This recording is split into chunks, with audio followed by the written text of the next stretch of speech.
இனிமே கண்ணை மூடிட்டு கடலை எண்ணெய் வாங்கலாம். ஏன்னா மந்த்ரா கடலை எண்ணெய் இதயத்தின் தயாரிப்பு. மதுரை அருகே பில்லுச்சேரி கிராமத்தைச் சேர்ந்தவர் சின்ன பிள்ளை. களஞ்சியம் எனும் மகளிர் சுய உதவிக்குழு மூலம் சிறு சேமிப்பு பழக்கத்தை ஏற்படுத்தி ஏழைகளின் பொருளாதார நிலையை மேம்படுத்தியவர்.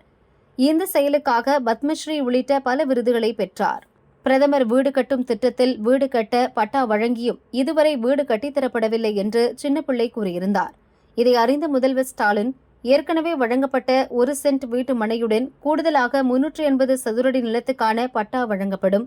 கலைஞரின் கனவு இல்லம் திட்டத்தில் வீடு கட்டித்தரப்படும் என்றார். கூடுதல் நிலத்துக்கான பட்டாவை சின்னப்பிள்ளையிடம் தாசில்தார் பழனிக்குமார் வழங்கினார். வீடு கொடுத்துருக்காங்க. அவங்க அந்த ஐயாவுக்கு கும்பிட்டு நாளாக கிடைக்காது, இப்போ கிடைச்சிருக்குது. அவர் கோடி கோடி நன்றி, வணக்கம். யார் வந்து உங்கள்கிட்ட வந்து முதல்ல கேட்டாங்க, அந்த மாதிரி வீடு அப்ரோச் பண்ணாங்க, இந்த மாதிரி வீடு கட்டித்தரோன்ற மாதிரி? அதே முதல்ல இருந்து சொன்னதில்ல, அவங்க பொண்ணாட வச்சுட்டு போயிட்டாங்க.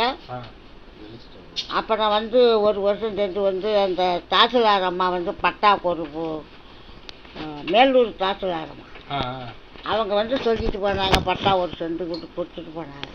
அதோட 3 வருஷமாக எதுவுமே இல்லை. இப்போ நானாக ஒரு பேட்டி கொடுக்க வந்து எதில் கொடுத்தீங்க பேட்டி? அதெல்லாம் யாரைய வந்து எனக்கு தெரியாது. வேற ஆளுங்க வீட்டுக்கு வந்திருந்தவங்க. சரி சரி சரி. அவங்ககிட்ட சொன்னிப்படி எனக்கு வீடே கிடைக்கல. முதல்வர் உங்களுக்கு இது பண்ணியிருக்காரு.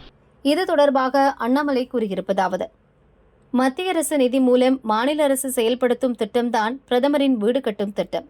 பயனாளிகளை கண்டறிந்து மத்திய அரசு நிதியை கொண்டு சேர்க்க வேண்டிய பொறுப்பு மாநில அரசிடம் இருக்கிறது என்பது கூட முதல்வர் ஸ்டாலினுக்கு தெரியாமல் இருப்பது வேதனை.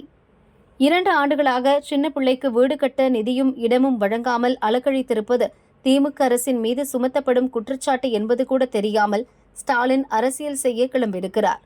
மாவட்ட கலெக்டரிடம் கேட்டபின் வீடு கட்ட வெறும் 1 சென்ட் நிலம் மட்டும் வழங்கியிருக்கிறார்கள். இது பற்றி பலமுறை முறையிட்டும் எந்த தீர்வும் காணாமல் சின்னப்பிள்ளை புறக்கணிக்கப்பட்டுள்ளார்.